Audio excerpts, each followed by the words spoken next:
Vamos conhecer Maurício Copertino, nascido em 1970, ano do tricampeonato mundial, nascido na cidade de Santos, onde começou a carreira de zagueiro, onde fez história, jogou por 16 anos, inclusive fora do país. Encerrada a carreira de atleta, começou uma nova carreira dentro do futebol. Fez o curso da CBF Academy, se tornou auxiliar técnico de Alexandre Galo e de Vanderlei Luxemburgo. E já como treinador, trabalhou fora do país, na China e nos Emirados Árabes. E agora, recentemente, no Ferroviário do Ceará. Maurício Copertino, bem-vindo. Vamos conhecer um pouco mais. Grande prazer estar falando com você, Casa, através da Quality. Acho que é sempre uma grande experiência, né? Principalmente estar trocando ideias sobre futebol, que é uma coisa que a gente está no nosso sangue, né? A nossa cachaça, né? Muito bacana estar aqui com você. Maurício Copertino, qual é o seu conceito para treinador? O meu conceito para treinador, eu acho que está em processo de construção, né? Você sabe que cada vez mais que a gente elabora trabalhos, a gente vai se construindo como profissional, né? E dentro da minha formação de treinador, como todos os profissionais sempre se auto-rotulam, né? Com DNA ofensivo, com DNA que joga para frente, o Maurício Copertino ele é muito reticente em relação a isso. Ele percebe que a cada trabalho, a cada clube que ele vai, ele tem que se moldar principalmente à característica do jogador. Então, dentro da minha ideia como profissional, treinador de futebol, eu acho que aqui no Brasil é muito complicado você falar sobre a tua característica de trabalho. Eu gosto de trabalhar com jogadores inteligentes que têm um poder de decisão e característica de habilidade muito grande, mas não é todo clube que a gente encontra esse tipo de atleta. E você já tem um estilo? Eu acho que sim, sabe? Eu gosto muito de ter dentro do meu grupo um grupo principalmente que tenha coragem, um grupo que trabalhe dentro das exigências que são hoje dentro do futebol, né? Que seja um cara profissional e que trabalhe muito, né? Porque a gente sabe que o futebol no mundo mudou, a característica dos jogadores mudaram, não só na Europa, na Ásia, nos Estados Unidos, como aqui no Brasil, né? É outra geração de atletas e dentro dessa realidade a gente vai enquadrando as nossas características e o DNA do treinador Maurício Copertino a cada ano tem que se moldar a todos os processos que aparecem para ele poder estar trabalhando. Tem uma ideologia que te agrada, que você se espelha, uma ideologia que você procura seguir? Acas, a gente tem, né? A maioria dos processos que nós vemos que são cases de sucesso, de treinadores que fazem grandes trabalhos, são processos de médio e longa duração. E aqui no Brasil não dá tempo de você medir o trabalho de um treinador de futebol, porque a minha lembrança aqui é só o Renato Gaúcho, que está há um bom tempo, com um hiatozinho, né, que ele ficou parado aí, mas que ele foi para o Flamengo, e depois ele ficou parado, mas só vejo ele aqui no Brasil com um processo e o Márcio Zanardi, que estava no São Bernardo, né? Ficou 3, 4 anos e agora foi para o Goiás, está fazendo um grande trabalho, mas é muito difícil a gente se basear em processos no Brasil. Agora, na Europa, tem grandes trabalhos, agora com grandes investimentos e com a sequência de 7, 8 anos. Então, sim, tem referências, mas os parâmetros que a gente mede isso são diferentes, né? É uma outra realidade. E para isso a gente tem que ter um cuidado para falar, pô, minha referência é o Pepe Guardiola. Ok, mas os processos lá são diferentes do processo aqui do Brasil. Um exemplo, Dorival Júnior estava num processo do São Paulo, apareceu uma situação para a seleção brasileira. Foi interrompido isso. Então eu acho que são duas coisas que a gente tem que ter um cuidado para falar em relação a esse tipo de quem o Maurício Copertino visualiza como um grande trabalho, né? Porque são duas realidades diferentes. Então vamos falar do início. Qual é a sua formação desde o término da carreira de atleta para treinador? Aí é uma situação é realmente real, né? Que é o Maurício Copertino, auxiliar técnico, que se formou com grandes profissionais com quem eu tive a oportunidade de trabalhar, né? Que se contextualizou dentro dos processos de licenças aqui do Brasil. Como todos sabem, o processo de licença do Brasil começou aqui há pouco tempo, nós não temos nem 20 anos de contextualização do futebol, de preparação, enfim. Eu sou a primeira turma Pro 2016 do futebol, então é um grande orgulho, né? Porque isso demonstra que eu comecei a estudar praticamente em 2014, porque são 4 anos de formação, né? Então, eu fui me moldando dentro do futebol como auxiliar técnico, participando de grandes trabalhos com grandes profissionais, me contextualizando, que no meu entendimento, esse equilíbrio que tem que ter entre o ex-jogador de futebol, que tem coisas importantíssimas que eu trago comigo, assim como o conhecimento, né? Da parte tática, dos processos que existem agora na formação física, que pouca gente fala, mas que direcionam muito a realidade do futebol brasileiro hoje, né? Porque quando você fala em preparação física, você não está falando só em preparação física, você está falando em braços dentro do clube, na fisiologia, na fisioterapia, né? Em relação a todo esse processo que é muito complexo, né? E se você não tiver um cuidado dentro da tua formação de equipe, de profissionais para estar trabalhando no clube, você pode ter problemas no processo de trabalho em qualquer clube no futebol brasileiro. Você se preocupou, foi buscar o conhecimento acadêmico e tem o conhecimento prático de atleta e aí desenvolvendo a carreira como auxiliar. Por que é tão difícil ter uma sequência, implantar seu estilo no futebol brasileiro? Por que esse processo é demorado? Eu acho que aí passa por uma questão de gestão dos clubes, né? Aí é outro processo que a gente está tentando ver, né? De repente, a esperança é esse processo da SAF vindo e profissionalizar os clubes, né? Para a gente parar de ser gerenciado por pessoas que, de repente, são torcedores, né? E virar profissional realmente, né? Dentro de cada clube tem a sua linha, uns estão se profissionalizando, estão tendo sucesso, né? O Flamengo é um caso disso, o Atlético Paranaense, o próprio Atlético Mineiro, que, né, está começando esse processo todo de profissionalismo, enfim. E tem outros clubes também no Brasil, em outras séries também, que estão tendo o mesmo caminho, Fortaleza, do Marcelo, que realmente é um case fantástico, né? Tem clubes menores que estão também fazendo grandes trabalhos, se profissionalizando. Aí passa por um processo de clube. A sequência dos treinadores no Brasil, realmente ela é interrompida pela situação do clube, né? Porque quando o clube está mal financeiramente, ele acaba se sujeitando a opiniões. Aí chegaram as redes sociais, que fazem uma pressão muito forte em cima dos dirigentes, que acabam cedendo a esse tipo de situação, né?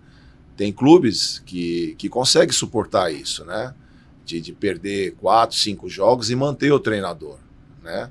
Mas tem a maioria dos clubes, os dirigentes são muito vulneráveis em relação a sustentar o trabalho de um bom profissional. Recentemente foi criado o curso para gestão.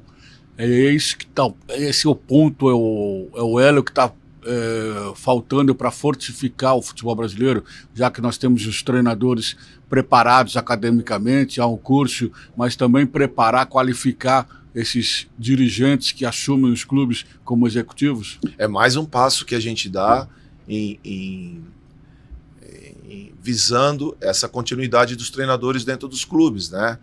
Então isso daí é muito importante, os dirigentes também se profissionalizarem, os clubes tentarem se organizarem dentro dos seus departamentos, né? A parte financeira do clube é muito importante, então esse processo de balancete do final do ano, ser sempre um superávit, são situações importantes para manter as convicções dos dirigentes em relação à comissão técnica, né? Aos treinadores e à montagem de plantel. Isso tudo passa de um processo, só que acaba estourando só nos treinadores de futebol, que é muito, muito mais fácil você justificar, às vezes, resultados que naquele momento não estão sendo bons com a demissão de um profissional para ver se a coisa começa a andar. Só que é só superficial, porque daqui a pouco já começa de novo aquela situação de vulnerabilidade do clube, né? De perder jogos, de não ter uma sequência boa, porque realmente não foi feito como deveria ter continuado, né? Que é aquela sequência. Você começou a escolher um profissional no começo da temporada, se dentro do consenso das pessoas que comandam o clube, aquele nome é o nome certo, sustenta esse profissional até o final da temporada, porque realmente é uma situação muito, muito ruim para nós treinadores, ter que ir para um clube, aí você escuta coisas boas do clube, é o primeiro processo que tem de resultados negativos, o cara te manda embora e parece que você é o pior profissional do mundo, né? Então são situações que eu percebo dentro do futebol atual. E a outra ponta, o atleta? O atleta atualmente está mais antenado às questões táticas e o desenvolvimento do jogo, não somente da qualidade como atleta, como jogador de futebol, porque antes se falava, o atleta brasileiro quando vai para a Europa aprende a jogar taticamente. Hoje sabe melhor taticamente aqui no Brasil? É outra questão muito legal de ser tocada, né? Que é uma situação, lógico, que o atleta brasileiro ele melhorou muito na parte tática, né? Afinal de contas, todas as situações de categorias de base hoje são muito voltadas para a parte tática. Muitos profissionais que antes eram só ex-atletas, né?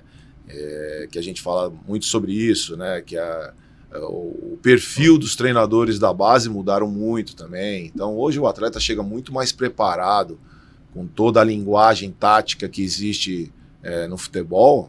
Então essa é uma situação que é real. O atleta mudou. Nós temos 100 anos aí praticamente de Copa do Mundo, né?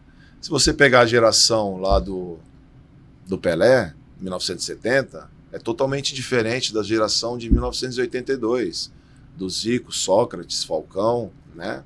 Oscar, Valdir Pérez, que é diferente totalmente da geração do Ronaldo Fenômeno, do Rivaldo, do Roberto Carlos. Então, isso são ciclos que vão acontecendo dentro do processo. Estou falando do expoente que é a seleção brasileira. Nos clubes, não deixa de ser diferente, porque aqui no Brasil nós temos um grande problema, que é a situação da continuidade dos atletas também.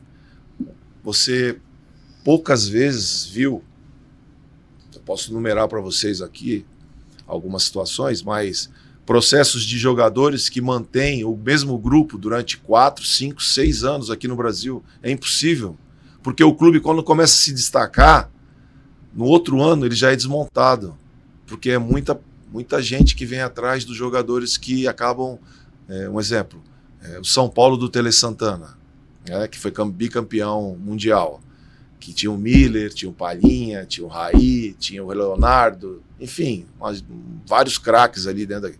Foi desmontado. E o São Paulo, na época, era um grande time, que tinha uma potência financeira muito grande, e não conseguiu sustentar. Então, eu acho que esses processos dentro do Brasil faz muita falta, principalmente quando se fala em seleção brasileira, que aí é o topo da montanha, né? Então, quando você tem equipes que jogam 4, 5, 6 anos juntos, eu acho que facilita muito o trabalho do profissional que está no comando, tanto da parte diretiva como do comando técnico, coisa que não acontece também aqui no Brasil. E o atleta brasileiro, a gente até brinca com isso, né? Essa geração não sabe o que é montinho artilheiro, porque aqui só existe agora campos bons, né? Antigamente, o cara tomou o gol de montinho artilheiro. Hoje, se falar isso para um menino de 18 anos, ele não sabe o que é isso, né? Porque a maioria dos campos hoje, ou sintético, ou são campos de boa qualidade. E o atleta mudou, sem dúvida mudou, né? A gente vê isso nitidamente nos trabalhos que a gente comanda nos tempos atuais, né? Você disse esquadrões, eram clubes do técnico, que você definia bem ali, Palmeiras do Luxemburgo, São Paulo do Tele Santana, Grêmio do Filipão, enfim, você tinha clubes fortes, grandes, e que ficava personificado no treinador. Hoje você tem um Palmeiras de Abel, tem um Flamengo que mantém o elenco, mas não mantém o treinador. Você tem um Atlético que aparentemente é o mesmo grupo, mas está sendo mudado a cada ano. Depende hoje muito mais não da gestão do dirigente, mas da gestão financeira, do poder econômico do clube? Passa por isso que a gente está falando também, a gestão. Porque um clube forte financeiramente, ele consegue suportar as investidas de clubes europeus aqui, né? Por exemplo, o Palmeiras, vamos lá, para a prática, com o Endrick, né? Que surgiu e é um clube forte financeiramente. Mas quando se fala em 60 milhões de euros aqui no Brasil para um jogador de 17 anos, eu acho que qualquer parte do mundo venderia um jogador de 17 anos por mais capacidade técnica, porque você não sabe o que vai acontecer com esse jogador. Ele não é um jogador ainda que está pronto, né? Apesar de ter muitas características ótimas. Mas realmente é uma investida grande de um clube poderoso, né? Que o jogador sonha em jogar, enfim.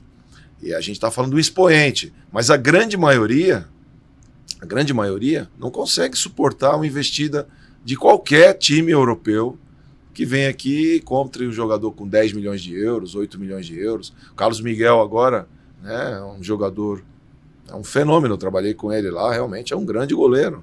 Né? Sair por essa quantia é muito pouco para um jogador daquele nível, né?